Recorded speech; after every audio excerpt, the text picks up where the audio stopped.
Bonjour tout le monde, bienvenue. Donc nous allons parler aujourd'hui du progrès scientifique dans l'histoire des civilisations.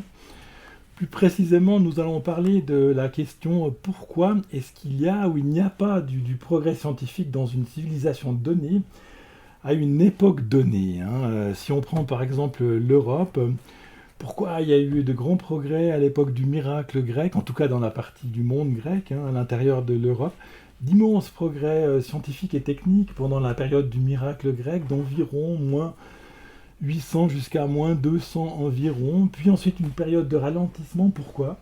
Ensuite une période de stagnation pendant l'époque romaine, pourquoi? Ensuite une période de profonde régression, recul, hein, des connaissances scientifiques pendant le haut Moyen Âge. Ensuite, finalement, un long redémarrage au bas Moyen Âge. Et puis finalement, alors, un feu d'artifice, soudain, une avance extrêmement rapide des sciences et des techniques à partir de la Renaissance et l'époque classique, qui a continué jusqu'à aujourd'hui. Pourquoi? Des phases de ralentissement et d'accélération. On observe la même chose, hein, dans les autres civilisations, chez les Chinois, chez les Indiens, chez les arabo-musulmans, même en Amérique précolombienne. Il y a comme ça des phases de grandes avancées, puis des phases de stagnation ou de recul. Pourquoi? C'est donc un grand mystère auquel je prétends avoir répondu avec mon livre Le secret de l'Occident, qui donc, comme a dit Nicolas, qui donc est sorti il y a une trentaine d'années. Donc ce livre, j'ai eu la chance, j'ai eu l'honneur d'avoir, dans l'intervalle, hein, depuis qu'il est sorti il y a une trentaine d'années, quand même plusieurs centaines de citations ou d'articles de fond, hein, d'analyses, de passages en revue, et puis donc publié un petit peu partout, en Amérique du Nord, en Amérique du Sud, en Europe, en Asie, même au Vietnam. Et alors, ces articles, c'était une grande joie d'en prendre connaissance. Et surtout, ce qui était très important pour moi, il n'y a pas eu de découverte de graves erreurs ou de failles majeures dans cette théorie que j'ai présentée. Les gens ont trouvé bien sûr des choses qu'il fallait raffiner, des choses qu'il fallait approfondir, des choses qu'il fallait préciser. Bien sûr, mais sur l'essentiel, la théorie a tenu. Il faut donc croire qu'elle est solide. Et j'ai donc bon espoir qu'elle devienne une théorie de référence, un socle de base, comme une fondation pour la dynamique de l'histoire des sciences, pour l'historiographie des sciences, comme théorie de base, comme théorie fondamentale, sur laquelle les gens pourront ensuite construire, hein, des étages supplémentaires, parce que c'est pas encore le dernier mot, on peut toujours trouver mieux et plus, la connaissance doit continuer à avancer. Et enfin, ça pourrait servir de base pour l'historiographie des sciences. Et d'ailleurs, maintenant, ma théorie est déjà enseignée dans toute une série d'universités, hein, en Europe, en Amérique du Nord, etc. Donc, pour en arriver à cette théorie proprement dite, que j'ai donc présentée dans ce livre, Le secret de l'Occident, on va faire vraiment un survol très très rapide, puisque l'objectif est de tenir environ 30 minutes, hein, pour la conférence proprement dite. Et c'est un sujet absolument gigantesque, puisqu'on couvre l'ensemble de l'histoire des civilisations sur plus de 3000 ans. Donc il n'est pas question de plonger dans les détails, mais on va faire un survol très rapide. Déjà, je me permets dans le livre d'expliquer pourquoi les théories qu'on présente habituellement ou qu'on présentait habituellement, typiquement les explications culturelles ou religieuses ou la question de l'héritage grec, pourquoi c'est pas pertinent. Si vous prenez par exemple l'héritage grec, eh bien non, ça marche pas comme explication pour le décollage de la Renaissance. Bien sûr que les gens se sont appuyés sur l'héritage grec, qui était précieux comme il est encore précieux maintenant. Mais c'est pas ça qui explique le déclenchement de la courbe des progrès, puisque les Grecs eux-mêmes avaient l'héritage grec et qu'ils se sont arrêtés vers la fin de leur miracle, donc vers le deuxième et premier siècle avant notre ère. Eux-mêmes, ils ont ralenti, ils ont arrêté. Donc l'héritage grec en soi ne suffisait pas. Pareil pour les Romains, qui avaient l'héritage grec bien plus que nous, hein. Ils avaient encore tous les livres. Nous, on en a malheureusement perdu beaucoup. Ben, les Romains ont stagné malgré l'héritage grec. Donc c'est pas suffisant comme élément. etc. Donc je me suis donc donné un petit peu la peine d'expliquer pourquoi ces différentes explications qu'on sort habituellement ne sont pas vraiment satisfaisantes. Et alors, l'explication que moi je propose et que je me donne la peine ensuite de vérifier sur environ 3000 ans d'histoire des civilisations, donc Inde, Chine, Moyen-Orient, Europe. L'explication que je propose, elle est de type politique économique. C'est donc une explication qui s'appuie sur des éléments entièrement différents de la religion, la culture ou l'héritage. Et puis, je pense avoir réussi à montrer qu'elle colle bien. À la limite, même s'il n'était pas vrai, en tout cas, elle colle parfaitement au déroulement, au développement de la science et des techniques dans les 4 principales civilisations sur 3000 ans. À savoir que quand il y a les facteurs qu'il doit y avoir d'après ma théorie, on observe effectivement qu'il y a des progrès techniques et scientifiques, et quand il n'y a pas ces facteurs, alors on s'aperçoit que la science ralentit, et les techniques, quelle que soit finalement la civilisation et quelle que soit l'époque, et ça marche aussi pour notre époque. On dirait encore un petit mot sur notre époque à la fin, puisque les gens sont toujours très intéressés par leur propre époque, et à juste titre, mais en plongeant quand même un petit peu dans le Moyen-Âge et l'Antiquité en attendant. Donc ma théorie dit qu'il faut, pour avoir du progrès scientifique et technique, il faut tout simplement avoir 2 facteurs, 2 groupes de facteurs qui soient réunis dans la civilisation qu'on étudie, à l'époque qu'on étudie. Et ces 2 groupes de facteurs, c'est tout simplement l'essor économique d'un côté, le développement du commerce, le développement de l'économie. L'économie doit bien aller. Ça, c'est un des 2 facteurs nécessaires pour que la science et les techniques progressent. Et l'autre groupe de facteurs, c'est ce que j'ai appelé la division politique stable, c'est-à-dire l'existence de plusieurs États en compétition et de longue durée. Si on parle du Moyen-Âge ou de l'Antiquité, il faut attendre 100 ans ou 200 ans même pour avoir un État stable de longue durée. À notre époque, au XXIe siècle, on peut dire qu'après 50 ans, on est un État stable. Comme Singapour, on peut dire que c'est un État stable, il a commencé il y a 50 ans. Mais au Moyen-Âge et l'Antiquité, c'est peut-être plutôt après 100 ans ou 200 ans qu'on pouvait parler d'un État stable. Donc voilà les 2 groupes de facteurs qu'il fallait avoir pour que la science progresse. Ça paraît très simple. Essor économique, division politique stable, ça paraît très très simple, mais en fait c'est beaucoup plus vaste et complexe derrière. Il faut déjà expliquer pourquoi ces 2 facteurs sont tellement nécessaires et même indispensables. D'abord, l'essor économique est nécessaire parce que vous avez besoin de réserves, vous avez besoin de ressources, vous avez besoin d'argent pour que la science puisse exister. Parce que les scientifiques, c'est des gens qui sont certes très utiles à long terme, parce qu'ils apportent des connaissances qui serviront plus tard, mais sur le moment, c'est des bouches à nourrir qui ne produisent pas. Et donc, vous avez besoin d'un petit peu de réserve, de moyens financiers pour pouvoir vous permettre, entre guillemets, d'avoir des gens pas immédiatement productifs dans votre société. Donc, il faut de la richesse pour qu'il y ait des savants. Et puis souvent, même pour les très gros projets qu'il y avait déjà dans l'Antiquité et au Moyen-Âge, pour l'époque, il y avait des projets qui pouvaient être qualifiés de gros projets, il fallait vraiment des gros moyens, les gros observatoires, comme celui fondé au Danemark par le roi du Danemark pour Tycho Brahe, ou des grands projets pour mesurer le diamètre de la Terre, effectués à l'époque des Grecs, c'était des gros projets qui demandaient beaucoup de moyens. Donc, il faut de l'essor économique pour avoir de l'argent, pour avoir les moyens de se permettre une classe de gens pas directement productifs comme les scientifiques. Ensuite, vous avez d'autres phénomènes qui font que l'essor économique est très important pour la science.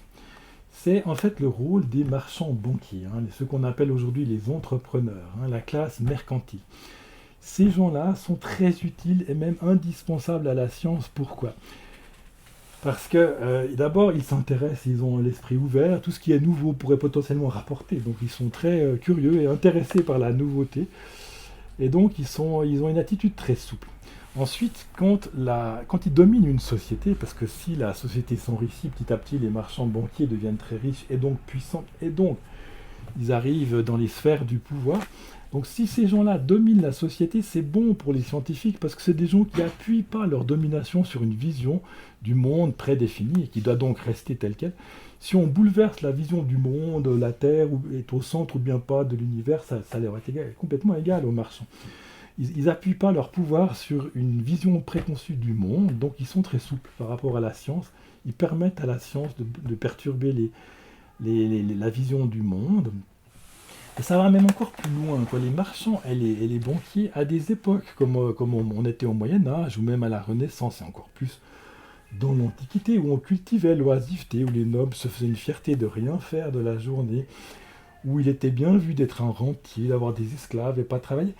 Les marchands, les banquiers étaient des gens à toutes les époques qui, eux, voulaient travailler, n'hésitaient pas à aller voir eux-mêmes les étoffes qu'ils fabriquaient dans les ateliers, vérifier la qualité. Et puis c'était des gens qui n'hésitaient pas à mettre la main à la pâte, tout en étant des intellectuels. Donc ils étaient exactement dans la configuration du scientifique. La personne qui doit être à la fois quelqu'un de bon niveau quand même, intellectuel, et être d'accord de mettre la main à la pâte, de toucher, de se salir les mains, entre guillemets, ce qu'il faut pour faire de la science. Donc le marchand avait donc un état d'esprit proto-scientifique, pas du tout par esprit scientifique, mais par esprit pour faire son métier, pour faire son travail, pour gagner de l'argent. Et donc quand ces gens-là deviennent puissants, c'est bénéfique pour la science, puisqu'ils ont une attitude qui regarde d'un bon œil, bien entendu, qui fait qu'on regarde d'un bon œil ce genre de comportement, beaucoup plus que si c'est des nobles ou des religieux qui sont au pouvoir. Et puis bien sûr, comme on a dit, les marchands s'intéressent directement à la science, par exemple les mathématiques, ça passionne les marchands qui doivent savoir calculer. Donc les marchands ont toujours voulu donner des très bonnes éducations mathématiques à leurs enfants, et donc ils ont fait vivre une quantité de mathématiciens qui donnaient des cours aux fils de marchands, etc.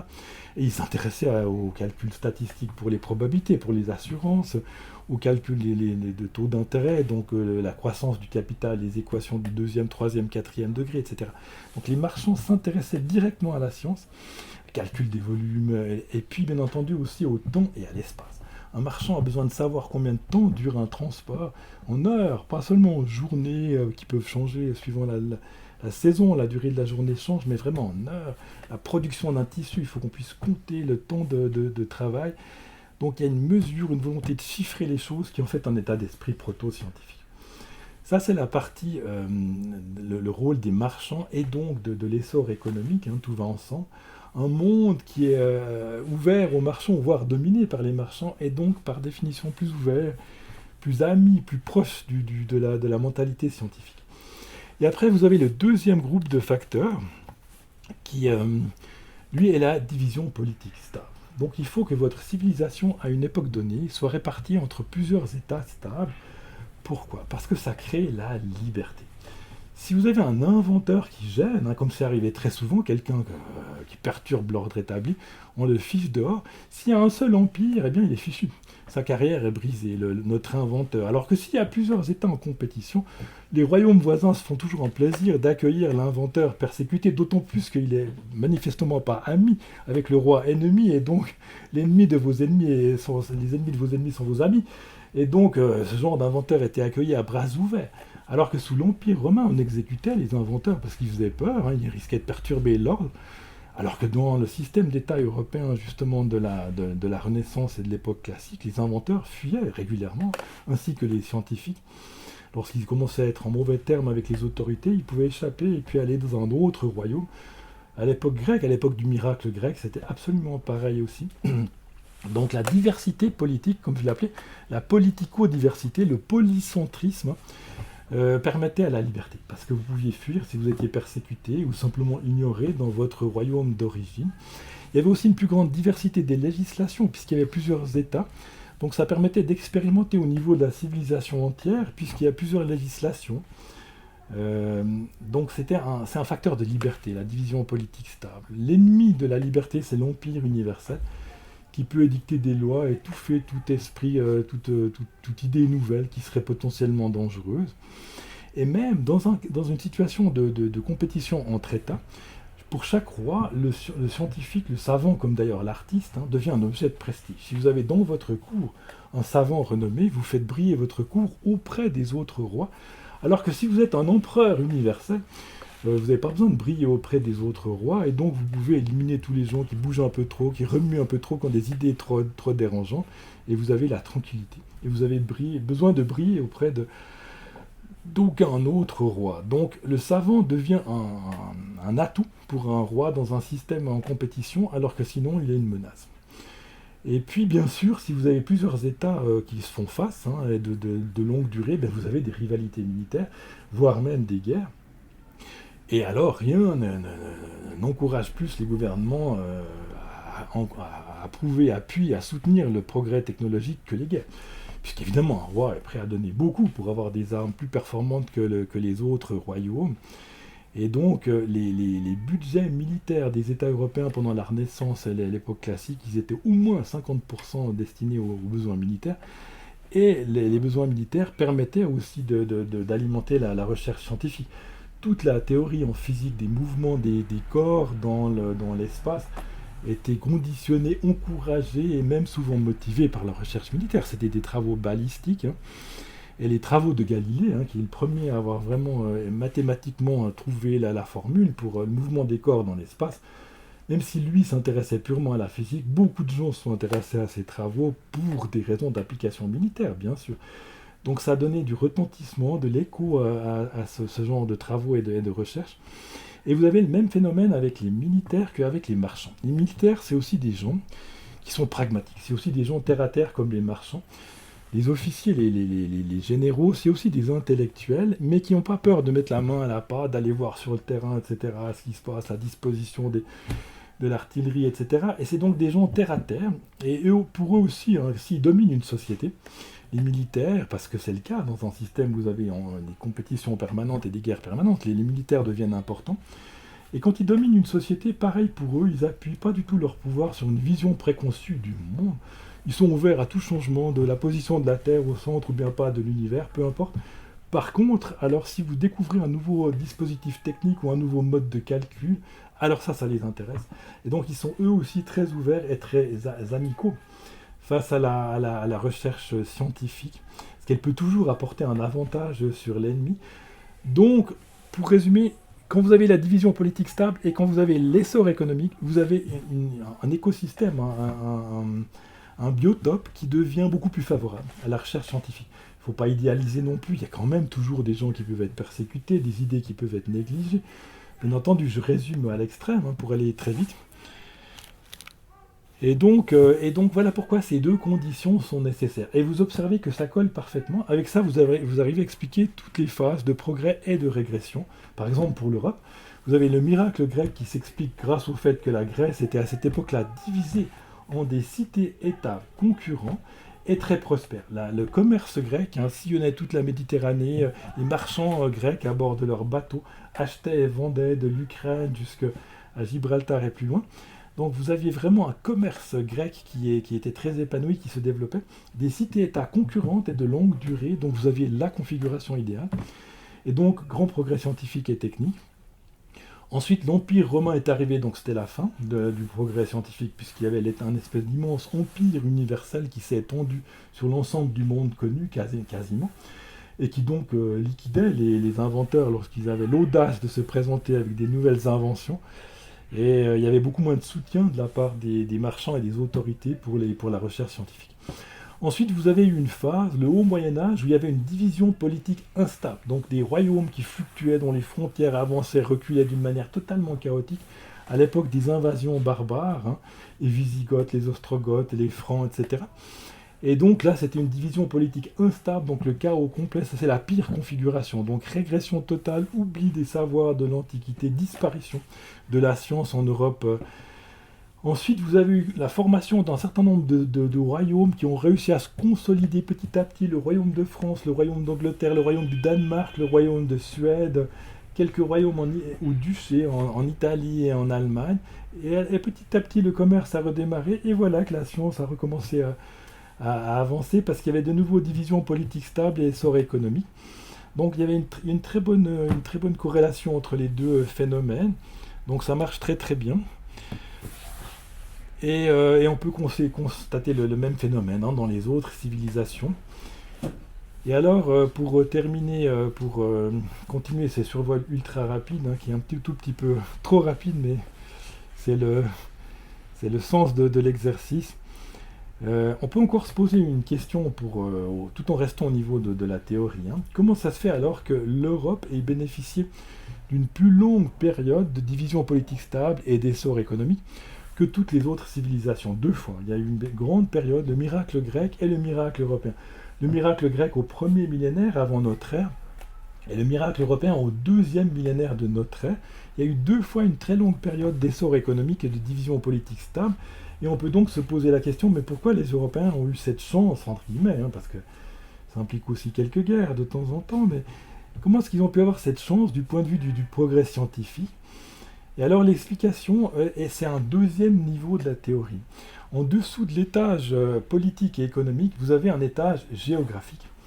Vous avez, si vous observez un peu la carte, ce qu'on ne peut pas faire en ce moment, mais tout le monde peut le faire à l'occasion, si vous observez un peu la carte de l'Europe et vous comparez avec la carte du Moyen-Orient, la carte de l'Inde ou la carte de la Chine, vous verrez que, à la même échelle, vous verrez que l'Europe est beaucoup plus découpée. Elle a un profil littoral incroyablement complexe et soigné, et très très découpé, très entortillé.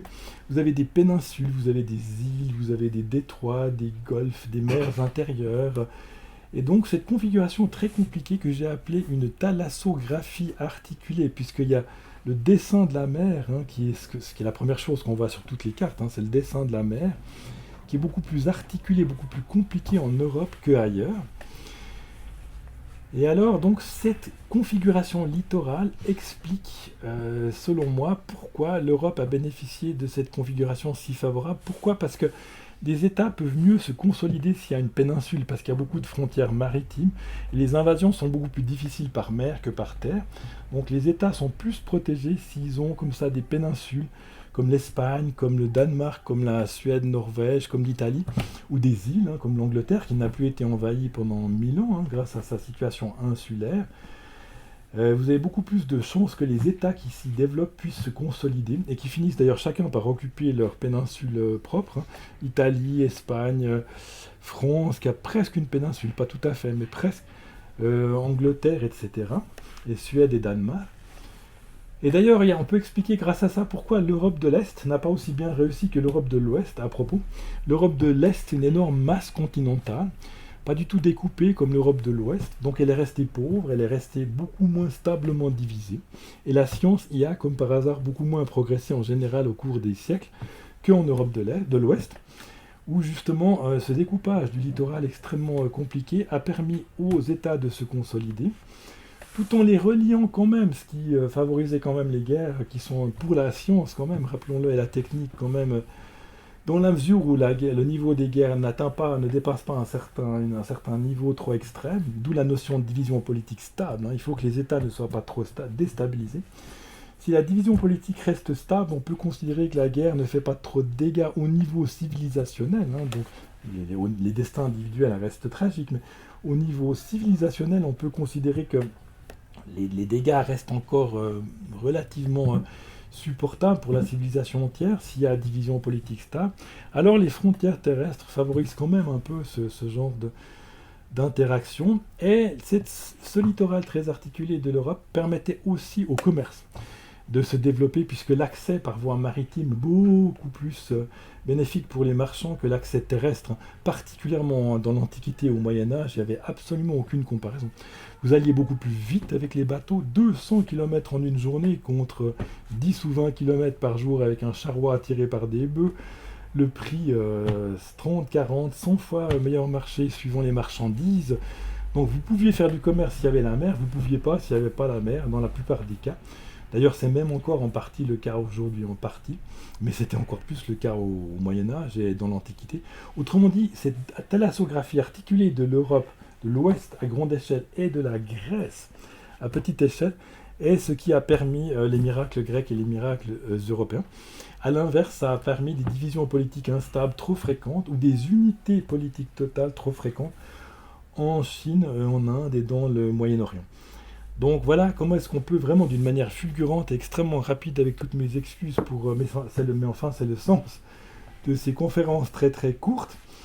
On peut encore dire quelques mots là pour terminer là, cette toute petite introduction ultra rapide. On peut encore parler un petit peu de notre époque, puisque c'est quand même toujours notre époque qui est l'époque la plus intéressante pour tout le monde. Alors je pense qu'on peut affirmer que la théorie reste valable à notre époque. on s'aperçoit que les conditions du progrès scientifique et technique restent exactement, mais alors exactement les mêmes. Qui finance la recherche scientifique aujourd'hui? C'est les entreprises, donc nos fameux marchands banquiers, la classe mercantile. Hein, le prix Nobel suisse là, pour le supraconducteur à haute température a été développé dans les laboratoires de IBM à Zurich.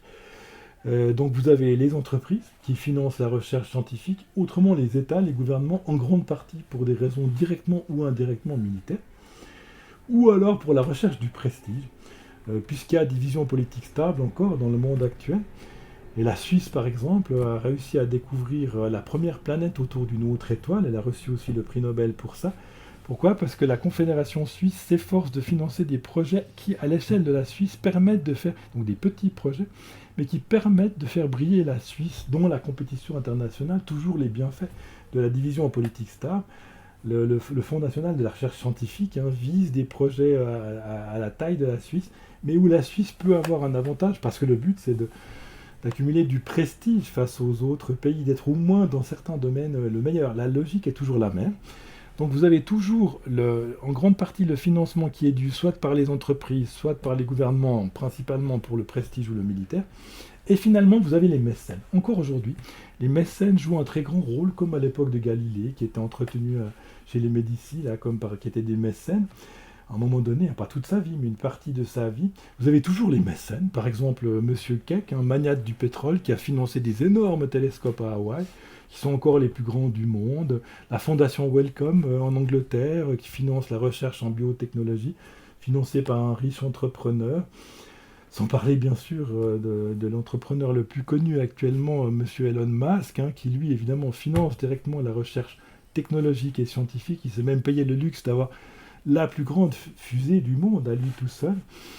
Donc c'est un bon exemple du rôle bénéfique des entrepreneurs pour la recherche scientifique, soit comme mécènes, soit comme entreprises qui financent la recherche, ainsi que des gouvernements qui sont donc, comme toujours, les sources principales du financement.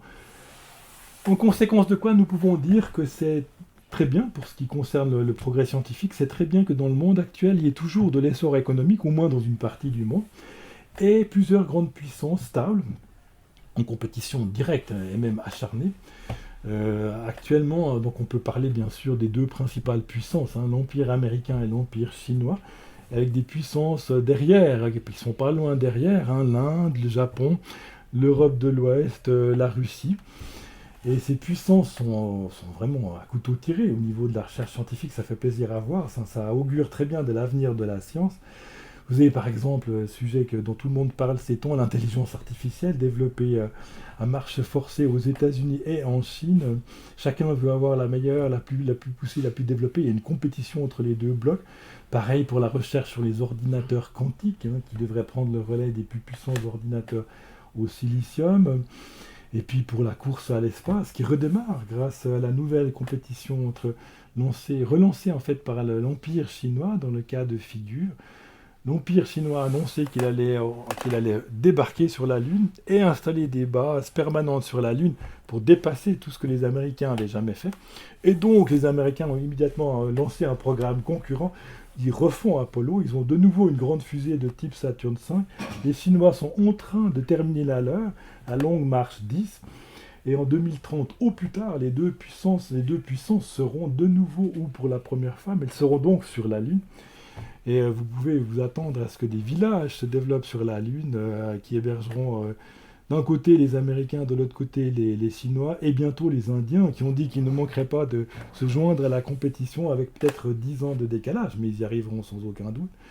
Autrement dit, on a exactement tous les mécanismes. On dirait que les dirigeants de la Chine et des États-Unis ont lu le secret de l'Occident et ont décidé de devenir des élèves modèles, parce qu'il y a vraiment une application, mais telle quelle, de ma théorie. Actuellement, les Chinois qui essayent par tous les moyens de dépasser les Américains ont construit le plus grand radiotélescope du monde. Ils ont dépassé celui d'Arecibo, qui d'ailleurs s'est cassé dans l'intervalle. Ils ont construit le plus grand télescope parce qu'ils voulaient faire plus grand que les Américains. Ils ont des satellites pour l'astronomie, pour les rayons gamma, qui sont aussi bons, voire meilleurs dans certains aspects que les satellites américains. Et le télescope Hubble aura comme successeur un télescope dans la longueur d'onde visible, un télescope chinois qui est en développement actuellement. Donc il y a une volonté de la part des autorités chinoises de dépasser leur grand rival américain, et donc en conséquence une contre-réaction de la puissance américaine qui est donc, qui se trouve face à un défi de taille. Et tout ça, ce sera du meilleur, absolument du meilleur effet pour l'avance de la science dans le monde. Euh, Sans se préoccuper d'ailleurs de savoir qui va gagner la course, si c'est les Chinois, les Indiens, les Américains ou encore d'autres puissances. Pour le sujet qui nous intéresse aujourd'hui, c'est un petit peu égal, hein. Le progrès scientifique, pour le moment, dans ce cadre, vu qu'il y a la division politique stable et l'essor économique, dans ce cadre, on peut affirmer que la technologie et la science vont continuer à progresser dans l'avenir proche sans aucun doute, hein. Merci beaucoup de votre attention.